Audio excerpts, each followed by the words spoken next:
أيها الحضور الكرام، السلام عليكم ورحمة الله وبركاته. قدمني الحضور بمشايخ قبيلتي وأعيان قبيلتي، حرب قبيلتي التي قدمتني ولست بأفضلهم، وكلفوني بإعداد هذه الكلمة.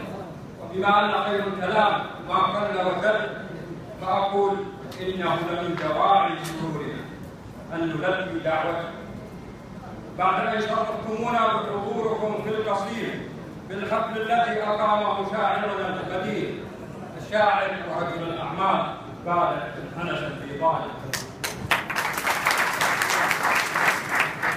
تكريما ووفاء لأخيه الشاعر والإعلام عبد الله بن عيفان السلمي.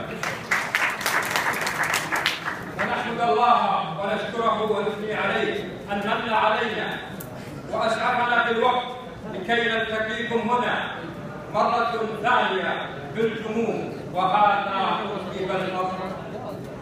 فسليم القبيلة العريقة إن تطرقنا لتاريخها فمجدها جليل وحاضرها مجيد والمقام يقول: ففي الجاهلية هزمتم جيش النعمان بن المنذر وغيره كثير من أيامكم الخالدة عبر التاريخ، ومن يشهد يوم ذات الرمم ويوم تدليل ويوم بني نصر ويوم حوزة وغيره. وفي الشعر أيضا في الجاهلية من يجهل الخمسان، ومن يجهل الناقبة السفيان الذي فضله على كثير من الشعراء وقال كلمته التي يعتمد بها كثيرا من النقاد يعرفها الكثير ولا داعي ان نتطرق لها. وفي الاسلام ايامكم عظيمه وثائركم ومشرق وليل، سجلتم مثالا رائعا في نصركم لدين الله ووفائكم للرسول صلى الله عليه وسلم وإطاعتكم له. وخير شاهد قول شاعر سليم وقائدها آنذاك الصحابي الجليل العباس السرداس: وإنا مع الهادي النبي محمد وفينا ولم يستوفها معشر الألفة بفتيان صدق من سليم أعزة أضاعوا كما يعصون من أمر الحرب. في عصرنا الحاضر أيضا وفي الشعر، وطبعا لا ننسى مشاركتكم في فتح مكة مع الرسول عليه الصلاة والسلام ب1000 باب.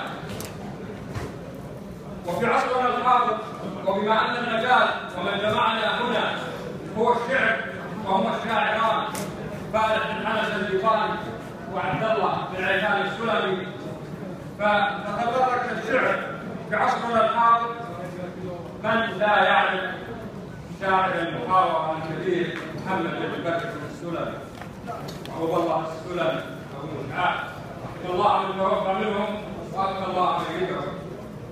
والآن وكما تفضل الدكتور الشيخ سعود الشنيدي، وكلمته حقيقة وشهادة مني من أجمل الكلمات وأبلغها التي سمعتها، فله الشكر منا وله الثناء، وليس نقص بحق أحد ممن تكلم قبله أو بعده، ولكن الحق أحق أن يقال، فله الجزيل الثناء على هذه البلاغة. ولو طوعنا الكثير يتحمس كثيرا منا مع الشعر وربما لا يتحمس مع الكلمة. لأنزلت ما ابتديته ووضعته، ولكن الشيخ اكتفى فقط بالبسط معه، وله هدية عندنا نقدمها إن شاء الله وللبقية. أشكره هنا نيابة عن مشايخ قبيلتي على الكلمة الوافية الضافية.